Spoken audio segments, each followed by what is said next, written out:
Hey friends, Leigh with One Community Real Estate here, and welcome back to this continuing series about the consultation part of real estate, which is one of those realtor tips that you don't really know about until you're slam in the middle of it. And I promised y'all in the last video that I would talk to you about the money. And if you didn't see the last video, hey, spoiler alert, you can click over here and watch it.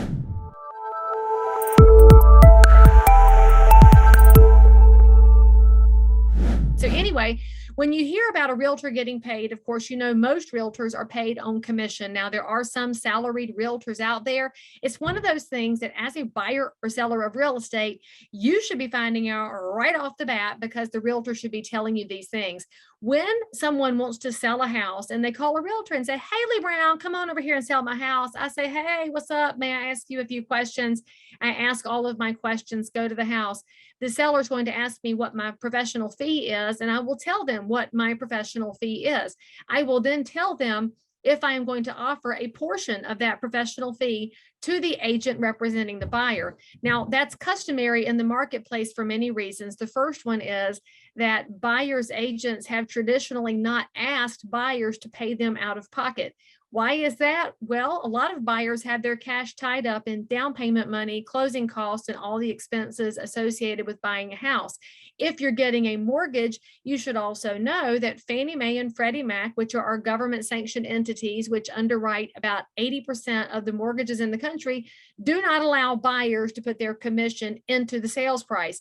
So for buyers, it has worked out this way because we do have government regulations we have to keep an eye on. We want to make sure we're respecting the cash that buyers have to bring to the table. And this has been a very elegant solution. A lot of people mistakenly say the seller is paying the buyer's agent. And while it can look like that, if you go deep enough, it's truly a relationship of seller and the seller's chosen agent, and the percentage that the seller's chosen agent is choosing to use in a cooperation response. If that seems super complicated, it's actually not. And as a realtor, that's why during the consultation period, we're going to talk about how all of this works so that you are fully educated. Hey friends, Leigh Brown here with One Community Real Estate, and welcome back to the Realtor Tip Series. I promised y'all that because I'm wearing the same dress, you totally know I recorded these in a row. How does the money work when it comes to commission in real estate? And if you didn't see the other episodes, just click and watch, and we'll tell you exactly where we're going here during this consultation period, which is the most important part, especially when markets are changing. So as a seller of real estate, when you call a realtor to represent your house, you negotiate a fee with them. Now, when you call me and say, hey, Leigh Brown, come list my house, I'm going to come to your house after asking a lot of questions, and we're going to discuss my professional fee. As a member of my multiple listing service, I then can cooperate with every member of the multiple listing service, which means you as a home seller can have your house seen by everybody that's in this beautiful free marketplace. I will also then be offering a portion of the commission that the seller is paying me on behalf of them. So when people tell you that the seller is paying the commission for both agents, it's true. However, the way that it works is the seller has agreed to pay a total to their listing agent. The listing agent then can choose to compensate with a portion of that to the agent representing the buyer. Now, if you're wondering why that came to be, let me tell you a little thing you might not know.